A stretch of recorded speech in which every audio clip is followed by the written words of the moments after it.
Do we need these? Nobody knows why we're late. Except for us. Turn off your phone. Oh, look at all these people here. Okay, guys, it's me. It's just. Sorry we were late. It's me.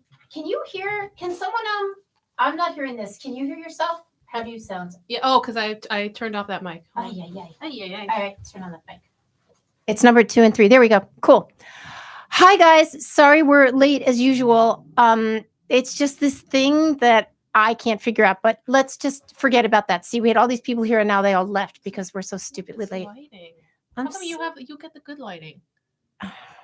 Because I deserve it. I don't know. Here. Is that better or worse?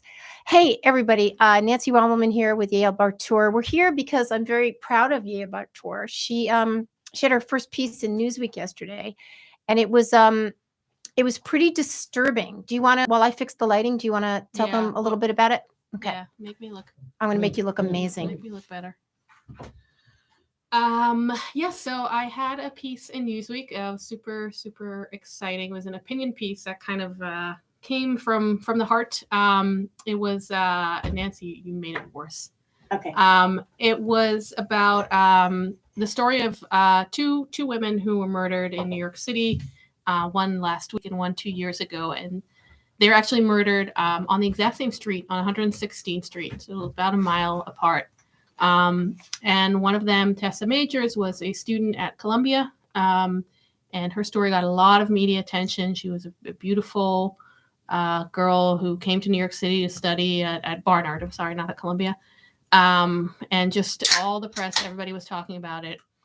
And the other one that was murdered last week was Kristal Bayron-Nieves, who got very, very little media attention. Definitely nothing from kind of what we call the elite media, New York Times and such, who was working at a Burger King. And just after midnight, somebody came in and robbed the store and shot and killed her.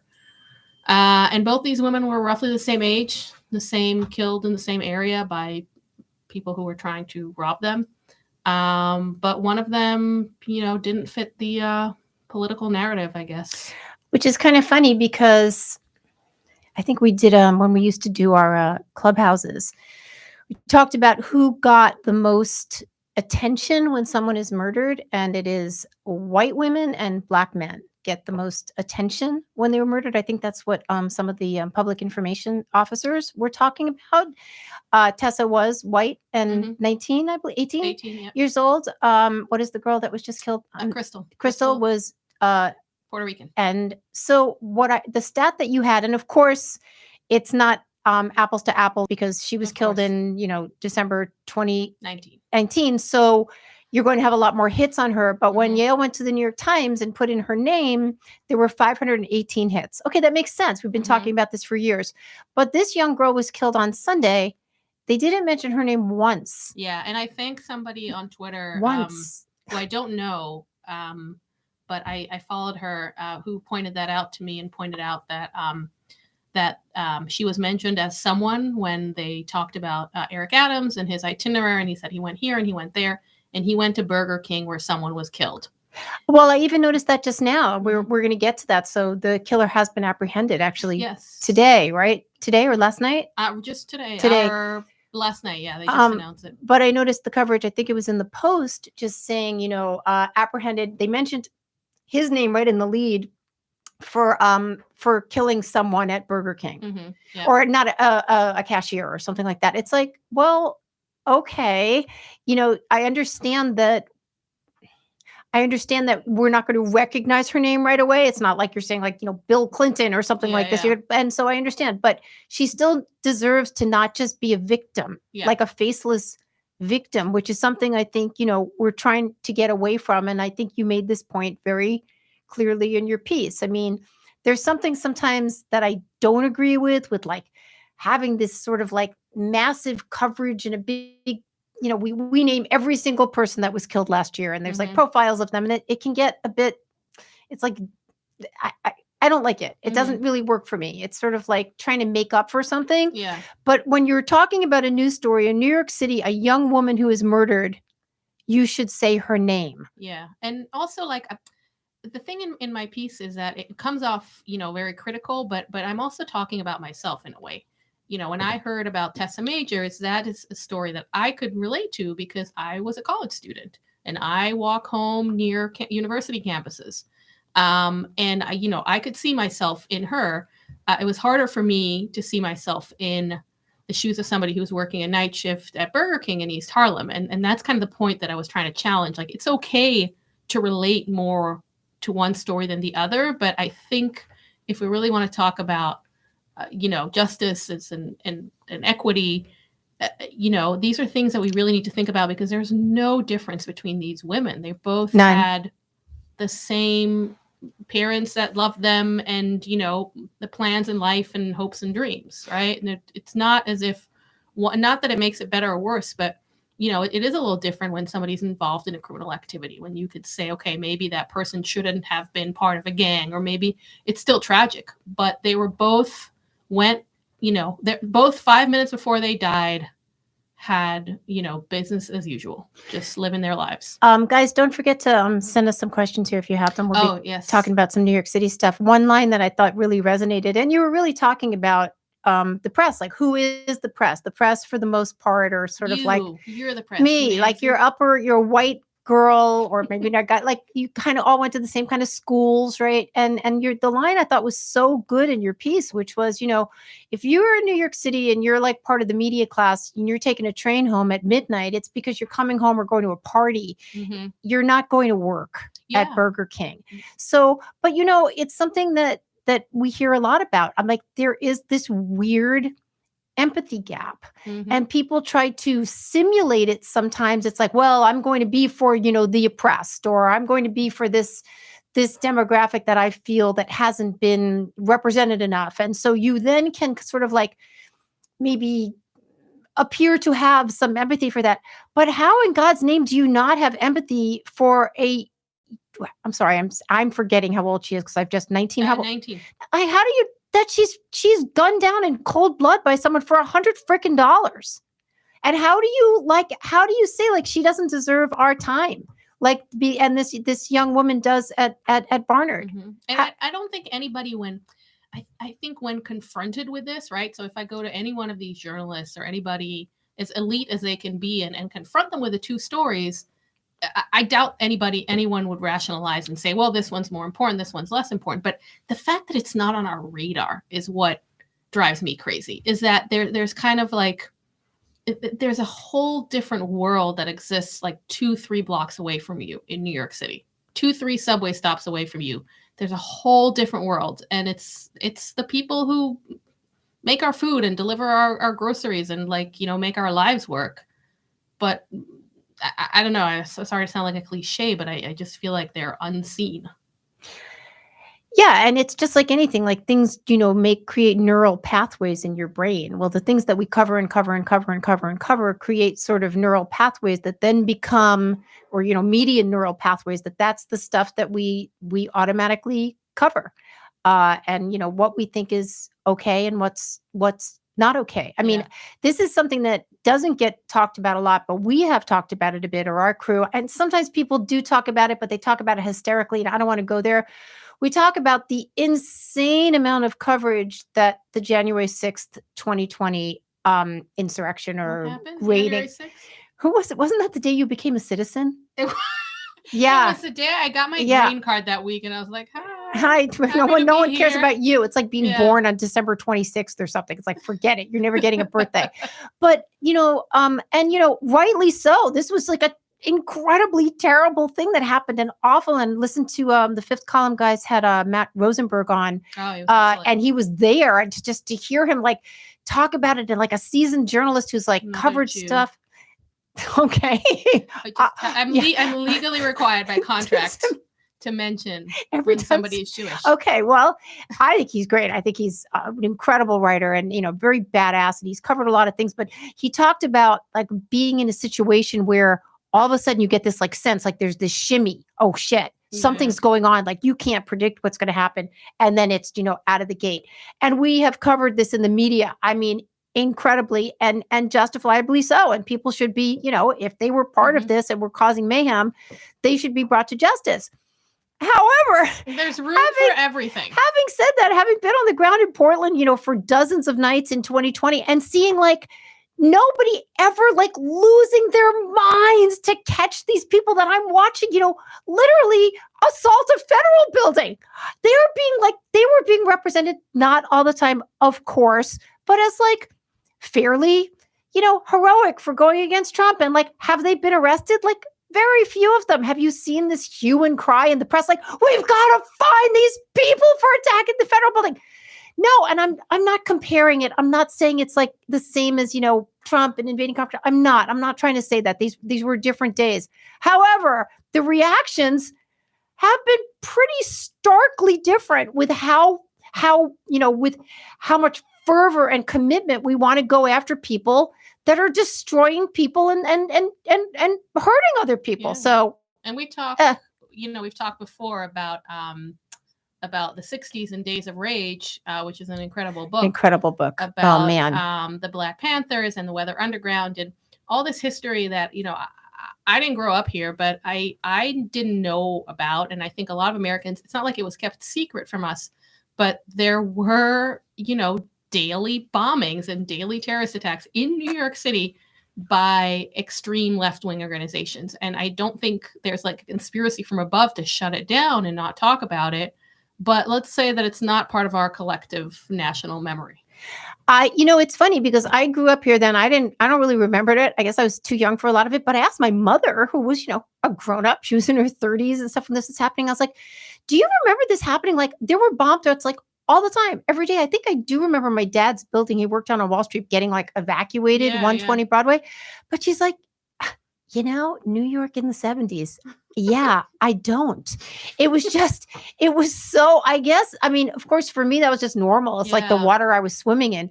But even in retrospect, in like the eye of history, it's not something that comes. We don't talk about it that much. Yeah. No, and look at what some of them have gone. Michael Moynihan, who is part of the Fifth Column, he's got a great piece, and I'm going to actually link it up on palomamedia.com, which all of you people should be looking at, talking about how, these bombers and stuff, they're teaching your kids now. Like some of them went out to get like college university. Not all of them. Some of them are not. Some of them did go to prison, and some are dead. Some of them went to prison and then became college professors. Yeah.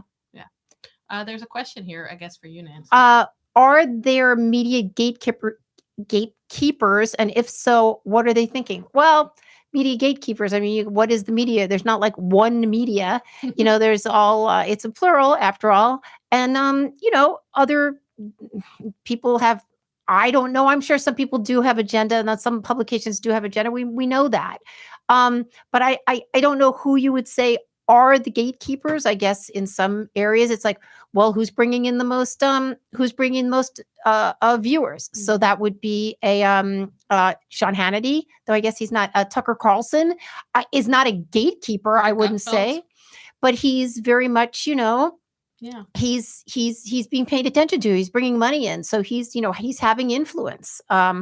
So, but, do people, are there, executive editors at the New York Times who are deciding things? Sure. But, they also have something like 1,200 employees or 4,000 employees, some crazy number of employees that, there's not one person setting policy. And also it's fluid. News is fluid. It's going to, you better roll with it, man. You better not just decide this is how we're going to report the news. That would be totally illegitimate. So somebody who's worked in government my whole career, pretty much, I find it very hard to believe in like central control conspiracy theories, just because I know there's not. Everything is like, you mean the whole Elders of Zion thing is not? If so, they haven't invited me in, which is very wrong. Offensive. Have you sent them a link to Ask a Jew? Yeah. Come on. I sent them my resume and everything. Nothing. But yeah, I think it's, I hate to kind of use these phrases that are kind of been used ad nauseum, but I do think there is a bias there. Or I do think there is a blind spot. I don't think anybody is looking at stories and being like, Kristal Bayron-Nieves, why would we write about her? She only worked at a Burger King. But I think they're thinking to themselves, okay, well, there's so much crime and it's not interesting to us because it's not, and I think, and Nancy, correct me if I'm wrong, but I really get the sense, and this is true of every industry, but that media is talking to media. And Hollywood is making movies for Hollywood.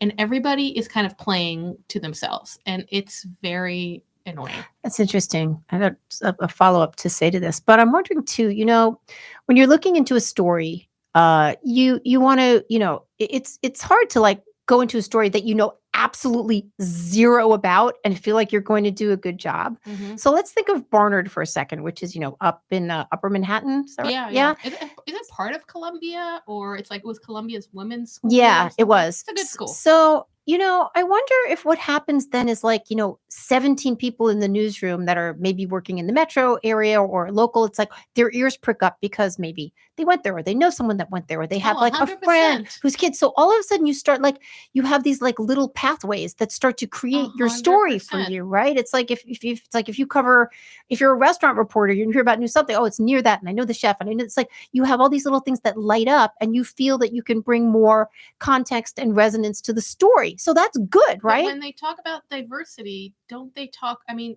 to me, it's like make sure you have somebody who worked at a Burger King in East Harlem too. But that's the thing. That's the thing. If you are working, we're slapping around the New York Times here only because, this is the one you cited in your paper as not mentioning her name. If you work there, you may have worked at a Burger King when you were a teenager. It's possible. But the chances are the people in newsroom, more of them are going to have to gone to an elite college than worked at that Burger King particularly. Anyway, they may not, all of a sudden you're looking at this woman. How do you make her come to life if she seems sort of like, I don't know, like just far into the world that And that's what makes it complicated because there's not a lot of bad guys. There's not a lot of guys you can point at the editor and being like, no, this is your fault or this is a reporter's fault. It's just, again, I think it's blind spots. We were talking the other day about how local papers have shrunk. Obviously, a lot of them have disappeared. But, when I grew up, and even not that long ago, you had, 4 sections of the New York Times, and one every day was the Metro section, which was super fat. I mean, it was a fat section, maybe even fatter than the A section. If I'm not getting there, maybe it was called Metro. No, it's called Metro or Metropolitan. Anyway, it covered the city, and you just don't have that sort of coverage anymore. You wouldn't have like you definitely like you could have had maybe back in the day 10, 12, 15 daily crime beat reporters. It's a big city, but you just don't have that now. So instead, I'll tell you what I bet you are going to get. You're going to get a profile of her by someone. They've assigned it already. They've assigned that's talking to her family and talking to her mother and her story. But anyway, it's maybe a little too late. I'm going to give a little plug here because you were talking about writing. Like, do we want to bring stories that are completely foreign? My answer is a resounding yes. When I lived in LA, I wrote for 15 years for the LA Weekly.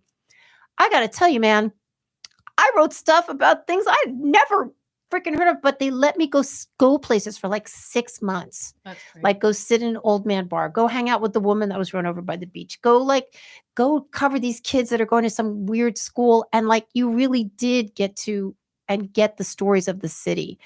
I think that's something we really lost when we lost our better alt weeklies, when there was just a kind of a curiosity and there wasn't as much of a sort of white shoe approach to city journalism. I love my neighborhood website, West Side Rag. I really check it every day.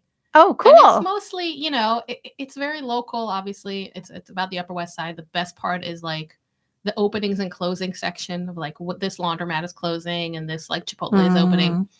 But honestly, like I care about that. I want to know what's going on in my block. And the same thing with like with policing and law enforcement too. Like, it's all about like everything being local. So you want your police officers to know who the people are on the block. There used to be, and there still are police officers that you can describe someone to them like they're homeless outreach officers that don't exist anymore that knew in my neighborhood all the homeless people by name.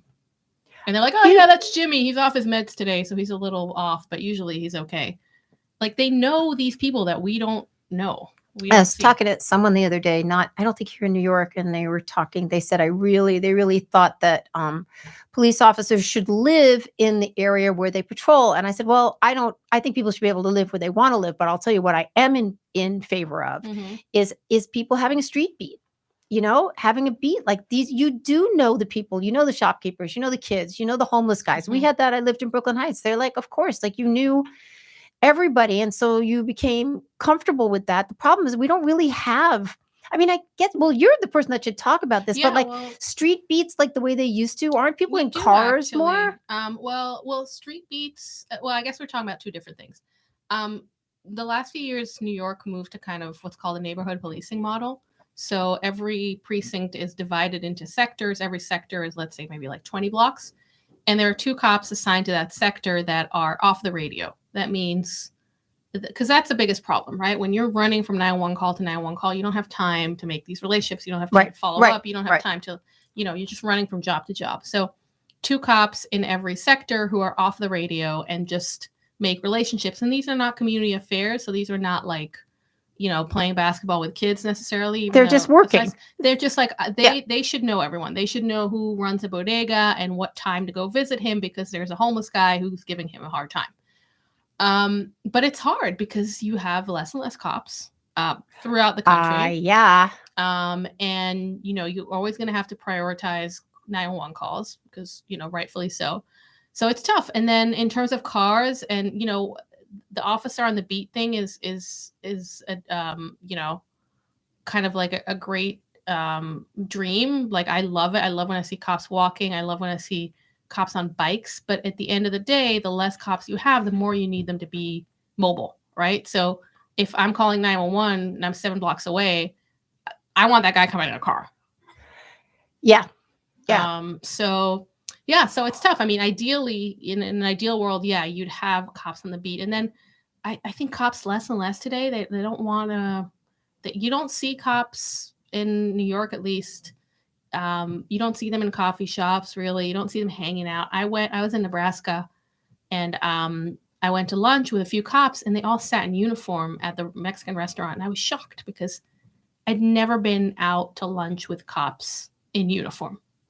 Because they'd never, like in New York, they never do that. Because they just kind of get shit? Yeah, I don't know if they get shit or they're scared. They don't want anybody messing with their food. They don't want anybody, if I'm walking, even to get coffee, and it's happened to friends of mine, where I'll be like, let's go get coffee. They'll be like, okay, they'll put a sweatshirt over their uniform. Because if I'm walking to get coffee and all of a sudden some fucking like lady's like, excuse me, officer, that's it. You're done. It's like 5 hours now. Yeah. Because you can't, so I don't know. I understand where they're coming from, but it's also, I love seeing cops in coffee shops. I love like seeing them in living life. Part of the fabric. So we'll do this quickly, and then I want to mention something else about COVID. What do you think is going to happen with crime in New York City under whoa, hi. Thank you so much. Warp. That's a funny name. Your Melania painting? Did you paint that? Okay. Hi, finally. No, I did not. I did this. You did? Paint that? Because he's saying, oh my God. Hey. Oh my God. I'm going to, okay, talk. Hold on. Keep talking. Nancy just asked me what's going to happen with crime and she fucking left. Okay. So obviously, I mean, not obviously, but I'm not a, criminologist. All I know is kind of from my work and people I talk to. But look, I don't know. Everybody has very high hopes for Mayor Adams, as do I. So far, he seems to be talking the talk. So I hope he keeps that up. The problem is you have a new district attorney in Manhattan who's very, very aggressive and has already moved to decriminalize a lot of things, doesn't want to prosecute a lot of different types of robberies, which is important. Is not going to prosecute resisting arrest. And these are big issues. So if I come to a department store and I threaten you with a wrench or a screwdriver, which happens, I will not get prosecuted for that under this new district attorney. So the question is, how much is this mayor and new police commissioner going to push back against the district attorney? The mayor is hiring his brother. So the mayor did hire his brother for a police commissioner, like a deputy commissioner job, and then decided that he's going to be the head of his security detail. Look, it might be a little shady. There's always been shady shit going on in the city of New York. And the New York police. Okay, wait, I gotta just. Okay, so there is a paint. So there's a bar behind us. Sorry, you can't move the whole camera in there. And in there, we've got some incredible art. But the best, most incredible piece of art is a painting of Melania. Everybody comments. All right, I'm going to try to. Okay, I don't know how clear. Can you see it? Yes, look at that. You can see that. Beautiful. And that was painted by this gentleman here with actually, we Warp. kind of Warp, can you paint us? Can you paint us? Hi. But we kind of did collaborate. Like we went back and forth. Like he sent one image and Matt and I are like, how about this? And he's like, that's a cool idea. And then, man, you made the studio because you like inspired us to get some other art in there. And it looks amazing in there. Where do you live? Type to us where you live. I don't remember. I should remember this, but I don't. But Many late night. Yeah, come and drink. Jesus Christ. It's just amazing. Also, thank you for all the Fifth Column fans who keep sending booze because I come in like a mouse at night and like drink some of it. Oh, so speaking of that, so the fifth booze has kind of slowed down. So listen, guys, if you want to send some booze to Paloma Media, you should do that. Tequila and bourbon preferred, but really we're not very picky because I actually had to go buy some tequila. I had to pay for the last 2 bottles of tequila. I've had to pay for. So sad. I'm just saying. Are you really going to let Nancy pay for tequila? I know. You should buy the lady a drink, but right? I told. So I have a story. Well, he gave us $50, so we have $50 now. If you can just buy the booze here by putting the money there. Nancy, I didn't tell you this. I DM'd Matt the other day. And I was like, hey, you know what you should do? You should just go one day on Patreon or Twitter and just be like, we're going to have drinks tomorrow at this bar. Come. And I thought I was like the most brilliant thing. And he practically said no. And then he was like, also, we did that like 2 weeks ago. I was like, oh, yeah. Right. Yeah, we did do that 2 weeks ago. I will say, though, so if you guys go to palomamedia.com, if you wanted to do that, we are looking for Patreon subscribers. And you could do $5 a month, $15 a month. We'll send you some swag if you do all that. But if you were a $50 a month supporter, guess what? You get invited. Nancy's going to take off her shirt. Come on, I get it. That's what's like, how am I going to make money? No, you get invited to all the Paloma Media parties. And we have some cool parties. We have like when are we having a party? Well, COVID's been a little fucking with people, but listen, we have like book parties. We had one for Kat Rosenfield where we literally just left the YouTube Can we live. Have an op-ed party for my op-ed? Yeah, definitely. Okay, so let's just jump tracks here a little bit. I'm going to talk about COVID a second because I had an interesting COVID experience, and I'm wondering if anybody here has had it, and if they have, then maybe I can give them some hope. All the cool kids have had all COVID. The cool kids. Okay, I got COVID too. I tested for the first time. Got COVID December 22nd of last year. I tested positive. Okay, wasn't really a big deal. Spent Christmas alone in my apartment. Okay, blah. Read a Joan Didion book. She just died and wrote about her. Anyway, that was fine. However, last year, starting in August, I felt like absolute fucking dreck for 4 months. Not every day, but a lot of days, man.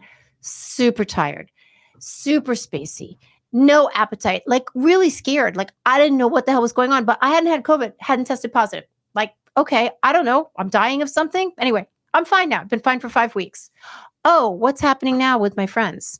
And what did Yael concur that has happened to her for a couple months? Our buddy Matt, Liz Wolf, other people, it's like they feel these same things that I had, which I hate them experiencing it. However, I can assure them, oh my God, it's okay. Like you're not actually checking out. But I realized now I must have gotten COVID last year and I didn't know it. I didn't know it, but I had do they call it long COVID? Long COVID, yeah.